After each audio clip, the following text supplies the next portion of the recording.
Hi everyone, I'm Micheline from Americana Long Arm Quilting. We do custom quilting and long arming, and you can find a link to our website in the description below.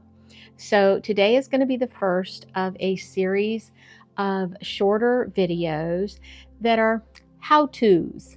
Now, you might not need these how-tos, but if you know somebody that does, and you maybe like the way I present something, pass it on to them. I'd love it if you'd share my videos maybe with your quilt guilds or just your friends. I'd love it if you'd like, share, and subscribe. Okay, let's get to this first how-to. The first how-to is squaring up our blocks and a specific tool to square up our blocks. And I have chosen the Bloc Loc to show you today.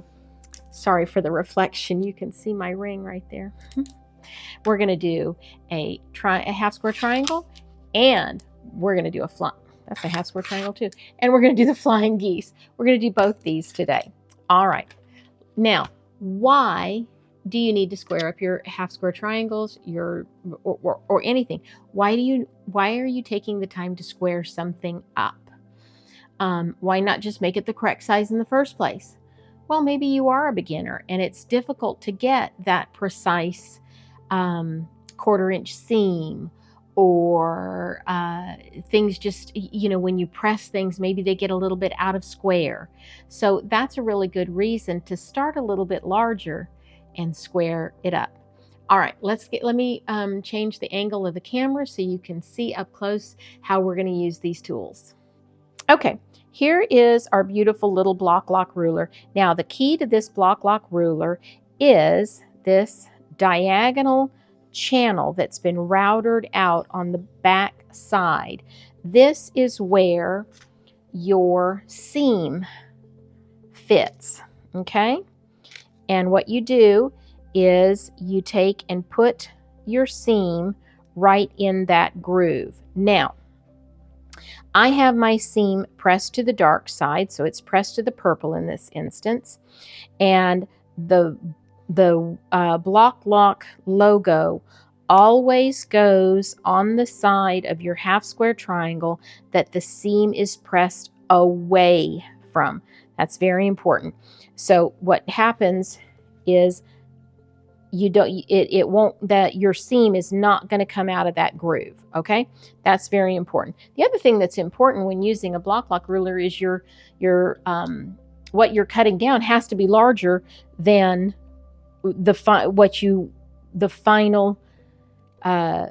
dimension that you want it to be. So, for example, if I want to make this 4 inches, I've got to have some material over here to cut off, as well as some material outside to cut off.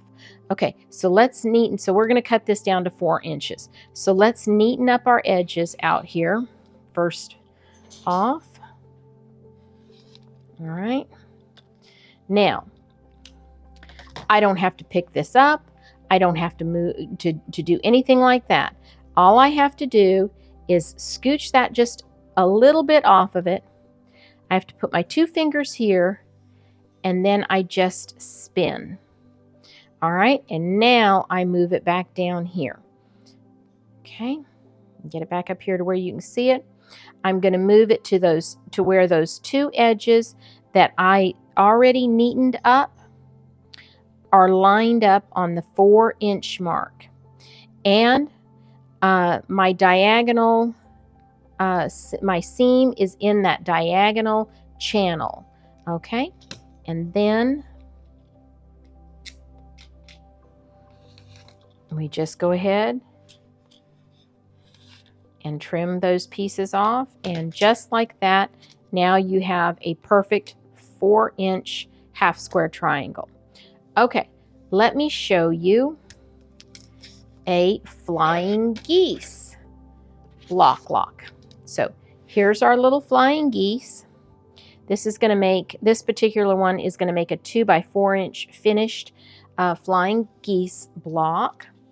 Get my white paper out of the way. Here is my little flying geese unit. Okay, made it just, I had a rectangle. I sewed or snowballed this one on, trimmed it back, snowballed this one on, trimmed it back. Okay. And again, I made it a little bit larger than my Bloc Loc. Now, I start again, here's that channel right there. And I'm going to start it here, and I'm going to move it up until it hits that seam. Okay. And I'm holding the fabric here so you can see this. And I'm pushing a little bit, and it is not coming out of that. My fabric is not coming out of that channel. So now, sorry,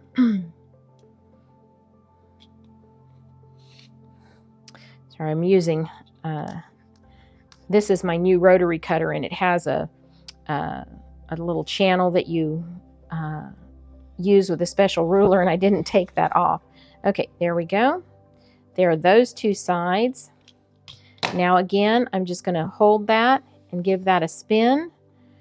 And don't worry that it came away from your fabric because now we just pull that back into place so that the seams are in those channels.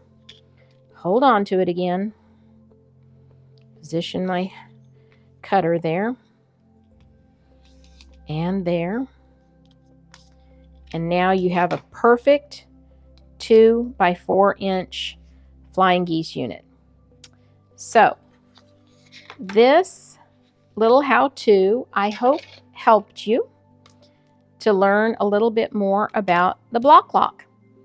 And if you like the video, like, share, and subscribe. Pass it on to folks. Do all the things to make that algorithm sing. And until next time, stay quilting.